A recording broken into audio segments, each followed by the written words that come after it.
What's up, everyone? Welcome back.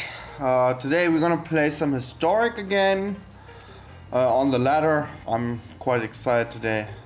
It was a pretty good day. We're also gonna grind some dailies here.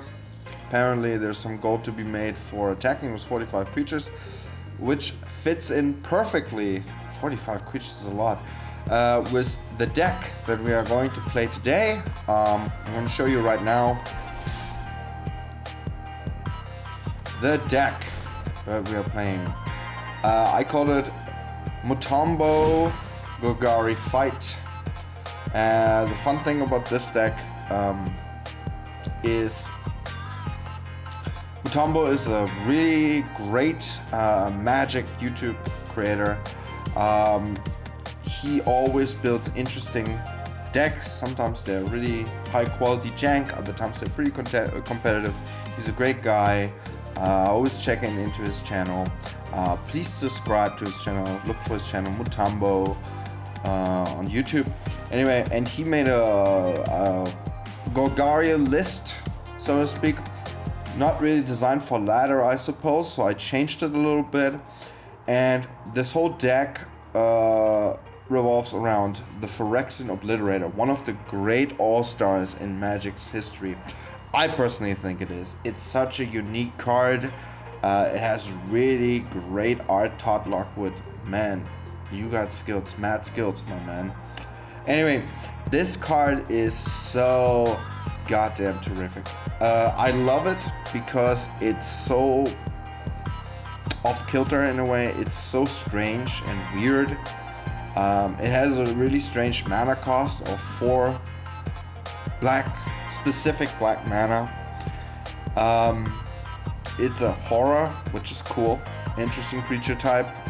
It looks pretty horrific, to be fair. And it has a great ability. It has a couple of abilities. So it has Trample as a 5/5 for 4. That's already extremely good value.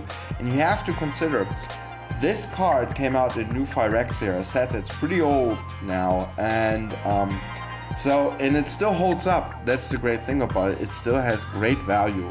Having a 4/4 with 4/5/5. Now, of course, we have Lovestruck Beast now at 3, but still, this has Trample on a staple onto it. You know, so that's pretty great. But that's not the main reason why we play this card. Main reason is because it says whenever a source deals damage to Phyrexian Obliterator, that source controller sacrifices that many permanents. Holy shit. I mean, that's just an amazing ability if you ask me. So anytime a player deals damage to this thing, for example, Wizard's Lightning, hitting this thing for 3, the player who casts the Wizard's Lightning has to sacrifice 3 permanents. It's not just creatures or enchantments or something, it's permanents. That includes lands. That makes it pretty busted. So how can we abuse this ability? Well, as I mentioned, this deck is not really a new archetype. It has been revisited countless of times, for example, by YouTube creators such as the greats like Jim Davis, who is used to be a Pro Tour player. I don't know if he still is. I think he still is. Pro Tour doesn't really exist anymore, but you know what I mean. Legend, another Pro Tour player, they all took a look at this deck or variations of this deck. And so do we here. I have my own list, changed it a little bit, but how can we abuse this ability? Of course, there's only one way to really deal with this, and that is the fight mechanic. So we have cards like Primal Might. Target creature you control gets +X/+X until end of turn, then it fights up to 1 target creature. So imagine Magical Christmas Land. You have a Phyrexian Obliterator on the field, and the opponent has something like a Gargaroth or something like this. You spend like 5 mana, so you get a 9/9 Phyrexian Obliterator that fights that Gargaroth. The Gargaroth will die, and then before it even dies, the opponent has to sacrifice 6 permanents. 9. But let's say the opponent plays a bigger creature like a Kogler, or I don't know, an Ulamog. Okay? Something like this. And then when it fights the Phyrexian Obliterator, we don't care if it dies in that instance, but the damage that is dealt. So, if it's 10 damage, opponent sacrifice 10 permanents, right? So that's pretty busted in my opinion. Now, how to spruce up this list a little bit. So, I don't know if this is competitive. I think it's a little bit too slow as for a creature deck, even though we have good creatures in the deck. And I think it lacks the control aspect and the card draw. But we are going to try our best. So I included a few cards that might help. Thoughtseize. 3 Thoughtseize. You can't go wrong with Thoughtseize. That's exactly what we need. We need to get rid of board wipes. Board wipes are our bane. Counterspells are our bane. Planeswalker, we have ways to deal with them, but this is pretty important that we get rid of it. So, Planeswalkers, not so much of an issue, but board wipes, removal spells, we have to get rid of them. Then we have Primal Mites, a whole playset full, because we need those. There are other creatures we can utilize Primal Might with, don't worry. We get into them now. So we have the Gifted Aetherborn, we have 3. You could also use 4 off a playset. Great value. 2/3 for 2 mana with Death Touch Lifelink. This is one of those creatures, I think, one of the better uncommons that were ever printed in Magic. Simply, it has a big toughness, it survives a shock. Of course, Wizard's Lightning is gonna kill it, but who cares? It's just a duder, a small duder. But the fact that it has Death Touch of Lifelink, it can block pretty big creatures, it can get in there, deal that damage, and puts you ahead a little bit by giving you that precious life that you sometimes need. Then we have Arguel's Bloodfast. I only put 1 in here. I don't know if it's gonna matter much, but for some reason I draw this quite a lot. Since we have life gain in the deck, we can pay 2 life and draw a card, pay 2 mana, pay 2 life, draw a card. It's not as good as Greed in my opinion, but the fact is that if we're down to 5 life, it transforms to the Temple of Aklazotz, which is useful because then we can sacrifice creature and gain life. It's only in there for the card draw, because that's what we need. Then, instead of 2 more Assassin's Trophies and 2 more Shovels, I opted out for putting in Heroic Intervention. Now this card is good, obviously, but you don't want to draw too many. But this is a game changer when it comes down to it, because permanents you control gain hexproof and indestructible, so it protects you against board wipes, it protects you from Ulamog's exile effects and things like that. It doesn't stop, of course, combo decks that just do their own thing and play a solitaire, but it helps you to let your permanents live for another turn, so to speak. Especially Obliterator, you want to protect it so you can combo off the next turn, like using Primal Might or getting in there for 5 or whatever. Then we have a whole playset, Inscription of Abundance. This card is great. It has Kicker, one of the few Kicker cards that is actually pretty good. It allows us to put 2/+1 counters on target creature. So it has a few modes, so to speak. Then we can gain X life, where X the greatest power among creatures I control, and of course fight. We can also combine this if we pay the kicker cost, so we can choose all 3 modes if we wanted to, or just 2 or 1 or whatsoever. Pretty good. Imagine we are putting 2/+1 counters on the Phyrexian Obliterator, so it's a 7/7, and then it fights something big, perhaps, and then the opponent has to sacrifice half their board. At that point, if that happens, usually the opponent will scoop, because it sets them up way behind. It doesn't matter if we lose the Obliterator, we just have then the card advantage. It's really hard to get back in a game if you only have a couple lands left. Next is Assassin's Trophy to get rid of Planeswalker, difficult permanents. We should have more of those, maybe. I will see. I think it's a good card, but I don't like giving my opponent's card advantage, because that's what it does. Basically, we give them basic land cards. for any of the permanents that we destroy. So I don't know, it's okay. Let's get the job done and see one of the few options that we have. Then we have Shovel, Bane of Monsters, Death Toucher that allows us, it has some card draw stapled onto it. Every time it puts one of its counters on it, a bounty counter on a creature, and then we kill it or destroy it, whatever. Then we gain 3 life and draw a card. Not bad. It has Death Touch, that's in it. And we only put a couple in there because it's legendary, so you don't want to draw this too often. But it's nice in the early turns to have a Shovel on board. It puts pressure on the opponent. Then we have Hooded Blightfang. This card is surprisingly good when properly utilized because it allows creatures with Death Touch, which we have a few, Gifted Aetherborn, Shovel, and the Nighthawk Scavenger. We get into this later.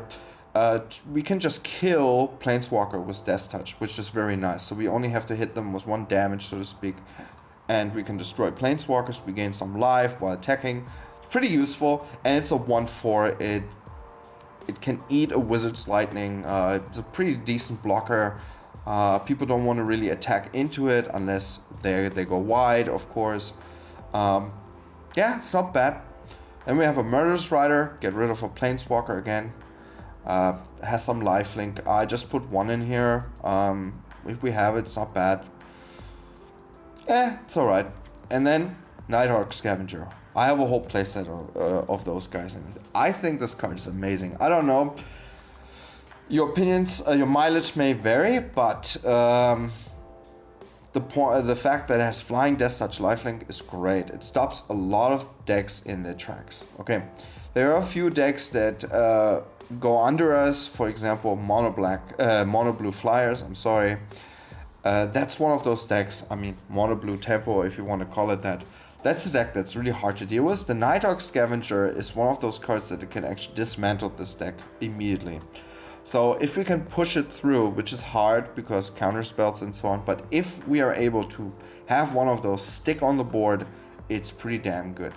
It also puts the opponent on the clock, especially if they lose more permanents in conjunction with the Phyrexian Obliterator.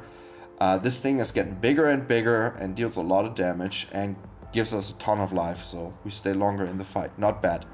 Then I also included 2 Nissa of Shadowed Boughs. It's not bad, I think, especially because we do have some favored passages in the deck, and it allows us to get a creature back from the graveyard, put some counters on it. It's pretty aggressive when you put it on with the Phyrexian Obliterator. So for example, you cast this because you don't have the 4 mana requirements, and then you don't have the mana that you need. You can still play the Phyrexian Obliterator. That's basically it. You can cheat it in with 2 additional +1 counters, so it's pretty useful for that purpose alone, or if it ends up in the graveyard. Of course, you could also have a whole strategy with the Phyrexian Obliterator in the graveyard, but that would be a completely different deck. For example, you put in a Back for More, right? A return target creature from your graveyard to the battlefield. When you do, it fights up to 1 target creature you don't control. Pretty damn good card. Actually, the more I think about it, I might want to put this in. And you know what? We're gonna get rid of 1 Murderous Rider and maybe the Argus Bloodfast and put 2 of those in there. Why not? Back for More. We can just try it out. I don't know how it's gonna be on the ladder. I have a mixed opinion on it as in terms of competitiveness. If we go up against a creature deck, our chances are very good. If you go up against a deck that's very control-y, it doesn't look too good for us. But we will try our best. So let's just hop into the game, shall we? Okay, Atlakoya. Yeah, that's a pretty good opening hand. We're gonna keep this. I mean, we're on the draw. Okay, they're a turn behind. That's good. Let's see what they got. It looks like a control deck, so not the best. Narset, Tail's End. Oh, Tail's End, we don't really care about that, but we do care about the Narset. So let's get rid of this. Okay, goes on my lattice. That's excellent, because now we have something that fights, although By itself, it doesn't deal any damage, but that's okay. We are just going to pass turn. We don't have those early plays, which is a little bit unfortunate. Let's see what they do. They have the Thirst for Meaning. Okay, that's a good draw. Let's put the Quark on it. Maybe they counter that, but I'm cool with that. I'm fine. Oh no. I'm gonna stick with Thirst for Meaning. Okay. That's great.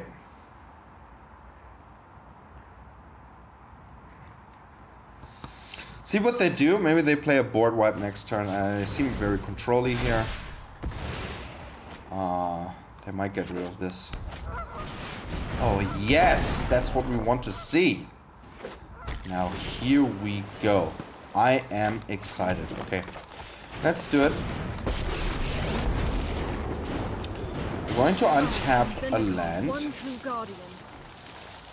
And we are going to decline this. I know we should attack, but I'm actually want to entice the Solemn player to attack us. And I don't want to lose anything from this side. Okay, well that's good. That's fine. We're completely fine with that. We are not going to... Yeah, okay, that's great. So what are we going to do? We are going to Thoughtseize. Let's take a look. Wrath of God. Go away. And then we are just going to get in there. And they are on the clock. It doesn't look good for them.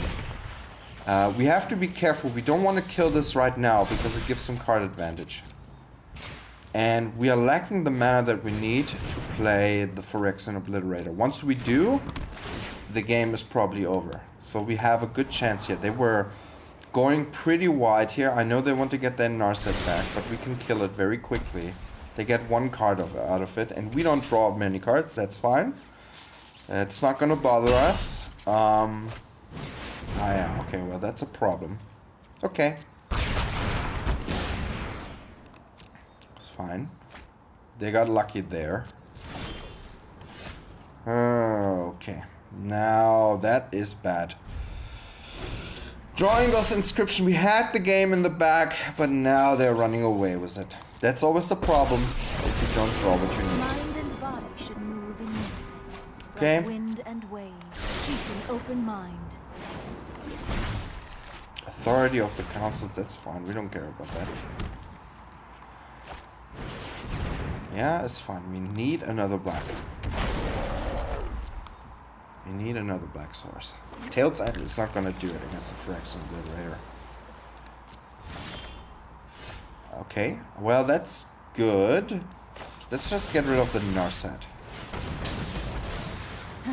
Such violence is upsetting. I don't know why we don't get a land. It's very upsetting right now. Because this game is taking too long. We can't play the long game with this deck. They're gonna get an Ugin out eventually or something worse. I don't know, like an Ulamog. They could have anything. Teferi, for example, is a problem. And I don't know what they play. If they have a lot of counterspells, that's bad. Obviously. Another Narset. Okay, we're fine with that, I guess. I have practiced against many foes. Hone your prowess. What's with these sleeves? Little pony. Nice. Okay, very good. I'll approach the second sun. Okay, this deck, it doesn't matter. They haven't cast that card yet. That's all they got now. So we are cool and fine with that. We don't care about this. We need a black mana. Okay, we're not getting it. Fine.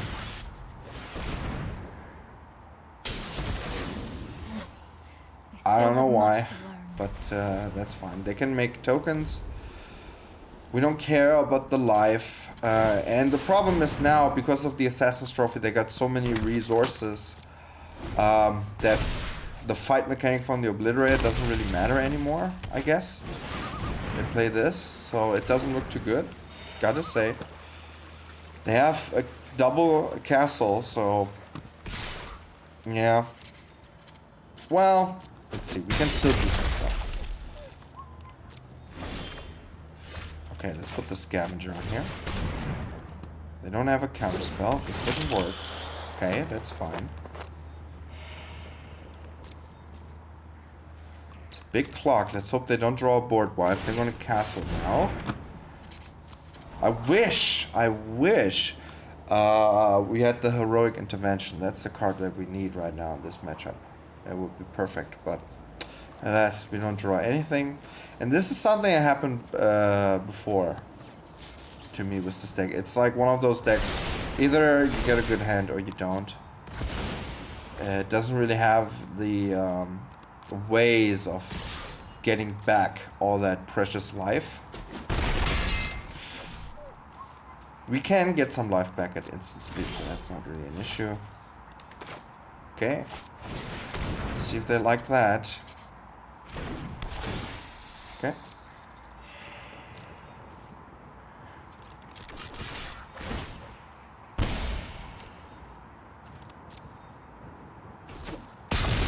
Well, that's a lot of damage, and we're back in it, so that's fine. If they cast us Approach of the Second Sun again, I mean, what can you do? We're on a clock here. And that's it. Well, good game, I guess. Stroke is too slow, gives too many resources, I don't like it. It's very situational, and it can work as a removal, but this seems fine.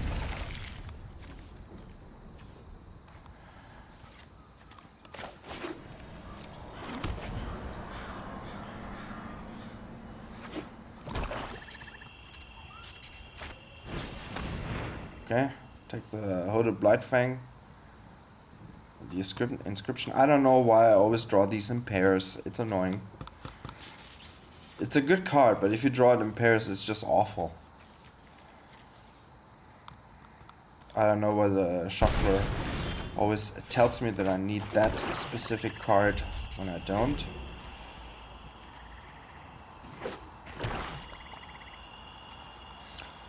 What are they playing? They might be playing vampires or something. Okay. Double Thoughtseize. Well, that must be nice. Must be nice. Must be nice for them. Okay. So there might be vampires. Which is good and bad for us. It could be those. Okay. Now we are in trouble. If we don't draw our creatures, that's a big problem. That double Thoughtseize at the beginning, that's such a clutch play. To be honest, it's really unfortunate. Like, we are not having good luck with this deck right now. So they're gonna slam in for 4, I suppose. Really, are they? Okay. Slam in for 4, that's fine. Okay. Alright. Knight of Ebon Legion. It's a good card. Okay. This is not what we wanted to see.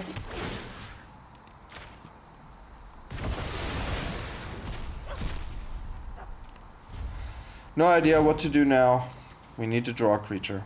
We can play an Obliterator. Obliterator is going to give them a headache. Well, if they have removal, it's a different thing, okay?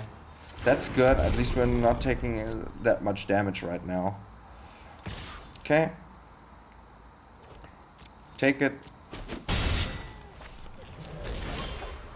Okay, that's a good draw. That's what we needed here. Yeah, I think the best course of action right now is to put 2... use the Primal Might and get rid of the Nightmare Shepherd.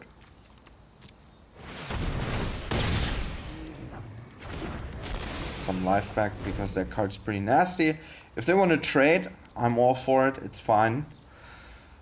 Now we're looking pretty good, at least for the moment. They don't want to necessarily attack into this, because the Knight of the Ebon Legion doesn't get first strike, so... Okay. I mean... That's fine. Maybe they got removal, but then... okay, they don't want to attack into it. They don't want to rumble. That's fine. They can pump this up though. +3 if they pay 3. So yeah, we are just gonna wait. Gonna wait and see if they try to kill this. We can use the abundance to get rid of the Knight of the Ebon Legion. Maybe they do want to rumble. Bowler Citadel. Wow. Didn't expect that. But let's see what happens here. And it's pretty ballsy, I gotta say.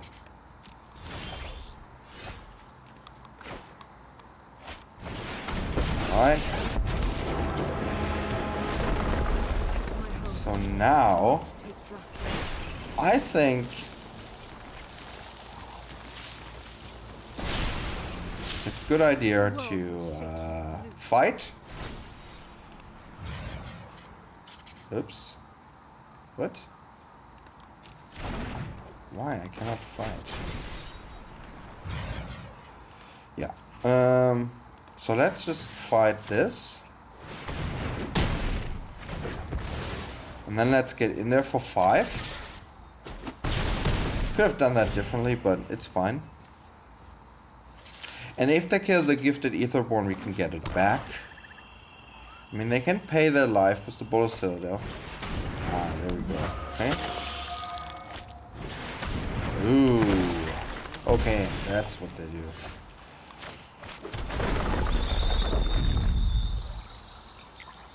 Okay. Let's just get in. It's the Etherborn.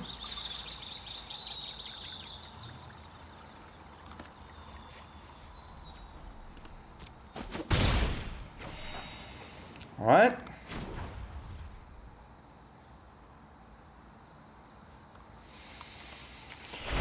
Yeah. Doesn't really matter. We can put a counter on this so we can save the Nissa. But we desperately need another creature. Cling to dust, okay.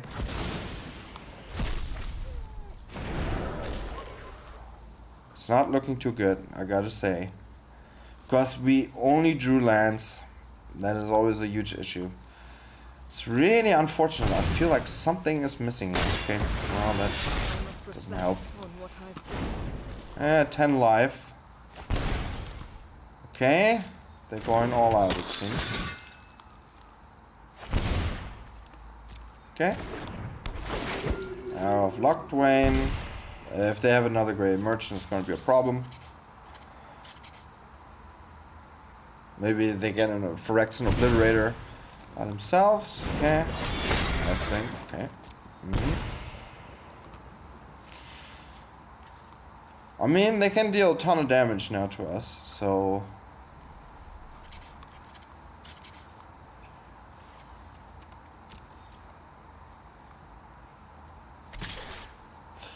Mono Black Devotion, yeah. And the Bowler Citadel, great draw for them. Nothing we could have done.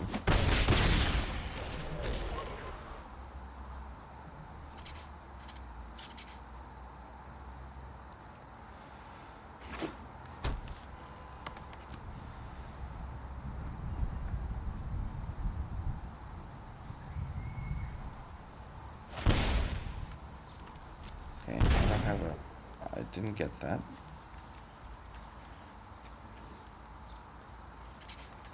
Oh, they're just playing cards from the top of their hand. Okay. Alright.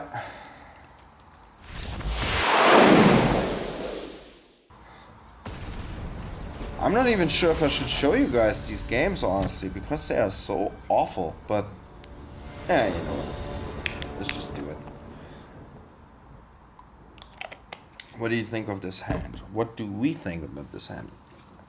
I think we need to mulligan this, unfortunately, because we got nothing in our hand. I don't want to top deck this. This is much better. Okay, I'm going to do something crazy now. I'm gonna throw away the Heroic Intervention. Put it in the Temple. Yeah, you're going to keep that. Okay. Might do control back. Gonna keep this on top. We do need another black source pretty quick. That might be a thought erasure. Oh no, that's good. That's good. That's what we want to see. We want to see creatures.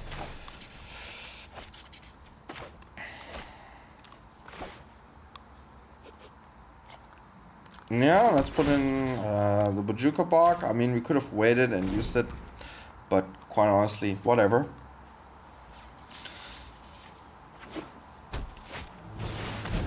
Okay, they're gonna exile stuff. Alright. Okay. Okay, so here's the game plan. Here is what I imagine to do. I mean, we could use Primal Might to get rid of General Kudro, but then we lose our creature anyway, so let them work for it. We're gonna play the Nighthawk Scavenger next turn. We're gonna play Nissa Shadow Ball, Fabled Passage, drop the Phyrexian Obliterator, and then Primal Might, and that might be the game. So this looks very promising, I gotta say. I want them to drop more creatures. I mean, even if they try to exile stuff, they gotta respect this. They can't attack. They don't have good attacks here. Okay. Use your mana. Oh, he's in the... Oh, I see. Sorry, I didn't read that. But that's fine. We're fine. That's all good.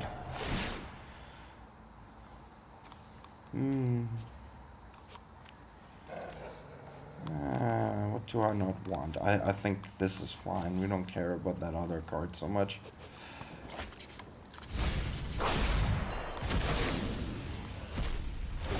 Okay, so we're gonna play Nissa of the Shadowed Bows and drop the Fabled Passage.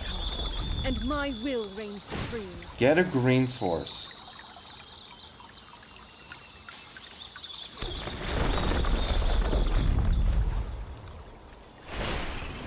Put down Obliterator. Play the Primal Might for 0. Confirm. Fight Atris. They gotta sack the whole board. Well, almost all of it. Nice. Well, it is kind of nice. Sack your lands, bro.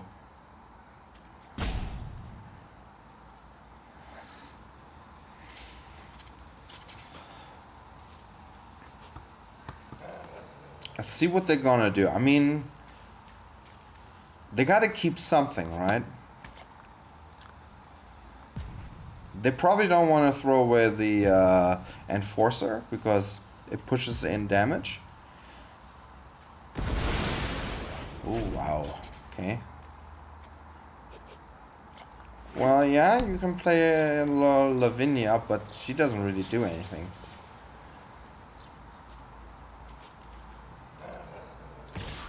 Okay. Fine. Got Manus. I failed. Alright, that's pretty good. Well, let's get him. Let's get him.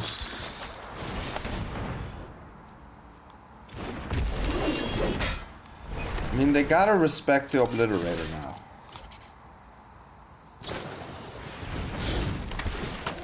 Okay. That's totally fine.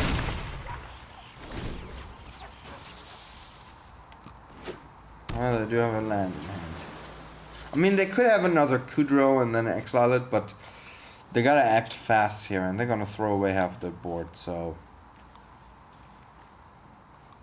I don't know what they plan on doing here. Okay. Yeah, I'm not gonna block, bro. It's not happening. You have lifelink? No, you don't. Okay, let's get him. Okay. Not what we needed, but that's fine. Let's just attack. They're 1 life. And we get a 1 ton of life. Doesn't look too good for them. They gotta do something. And they're done. That was a good game. Okay, it's gonna be the last game. Let's see if we can at least get another victory in. Okay.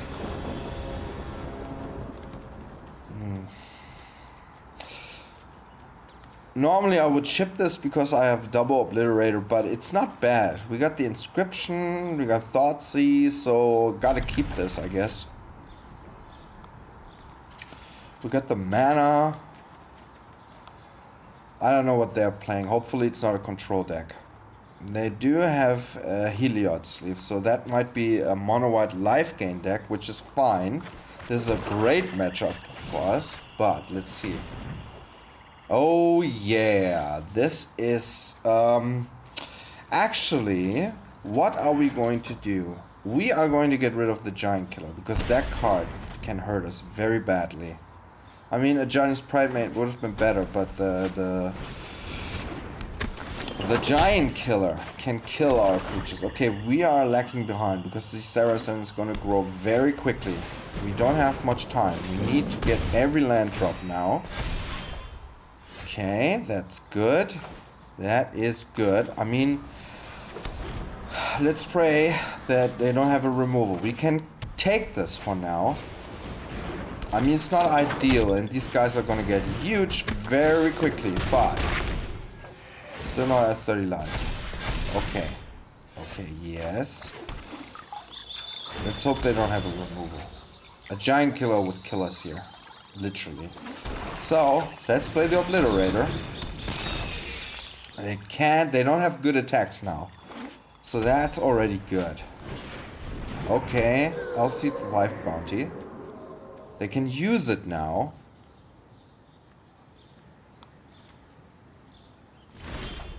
Okay, that's great. Let's play another Obliterator.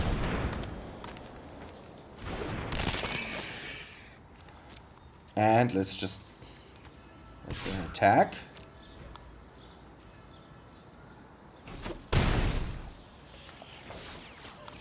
Right.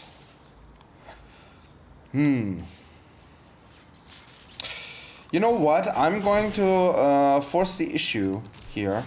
I know it's silly, but we need to get rid of that all-seed.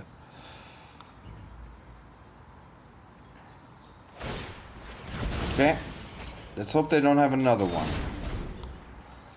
Let's hope they don't have another one. Because we have the Inscription. Okay, now we are looking very good now. Okay. Let's put the Inscription here. Let's fight. Excellent. This is excellent. So now they gotta sacrifice 4 permanents. Is it gonna be 4 lands?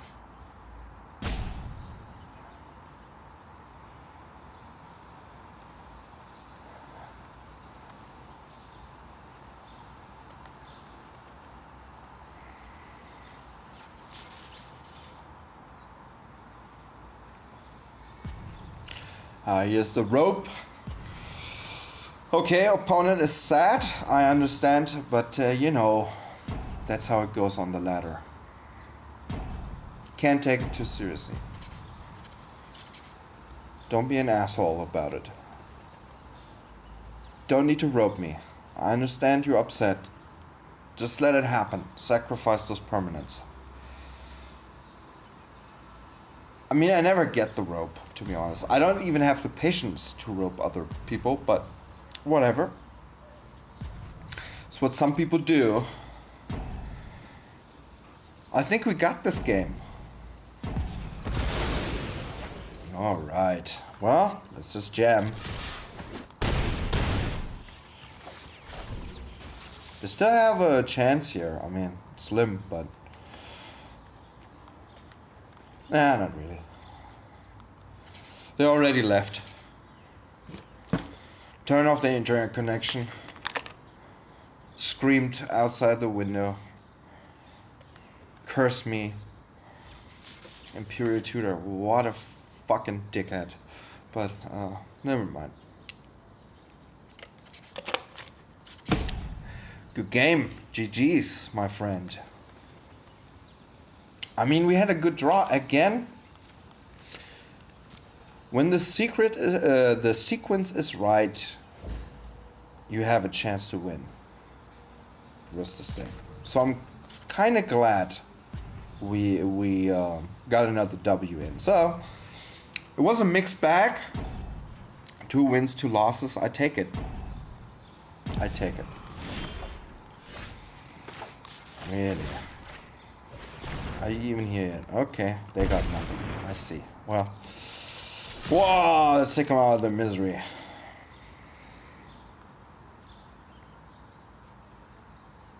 They're still around, but they're not doing anything. They're just roping me. Okay, Lula, I expected more from you, to be honest. Don't do the roping, okay? Because it's so deliberate. If you would have lost your internet connection, it would have happened any point in the game. But right then, after a fight, you're a Johnny Pride mate. Come on. It's a little bit too obvious, right? I don't understand these people, but whatever. Just move on to the next game. You're punishing me for winning? I mean... For me, that's almost like a bannable offense, to be honest. But it's hard to prove, of course. Yeah, deck, I mean, it's fun to play, it's super fun to play, but it kind of lacks the tools to compete with the big dogs. I mean, we haven't even seen really strong decks. I mean, I guess that Second Sun deck, but we had an awful draw during that game. And yeah, that is kind of the problem with this deck. It can't recuperate. If you have bad draws, if you only draw lands, or you don't have the interaction, or you play against decks that have so much interaction that can deal with your board, you don't have much of a chance. But if you get in these early turns, then it's pretty good. I mean, that mono black deck that creamed us as well because of the Bola Citadel, and we didn't get anything done.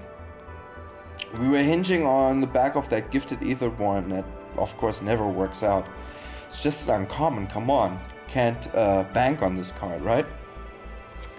But I gotta say, every time we had down the Obliterator and a fight spell, it was good game. And that's exactly what you want from this deck, right? So as soon as you get the Prior Might and the Inscription of Abundance and Obliterator, it's really bad for the opponent. They are gonna have a really bad time once they face this card combination. It's a little bit like facing an Ulamog, right?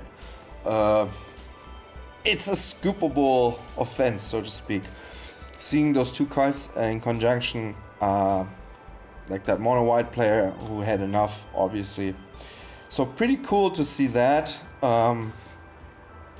I like to play this deck, and I'm not an aggro player or anything like this. I'm more of a control player, but this is fun. Would I recommend it for the ladder?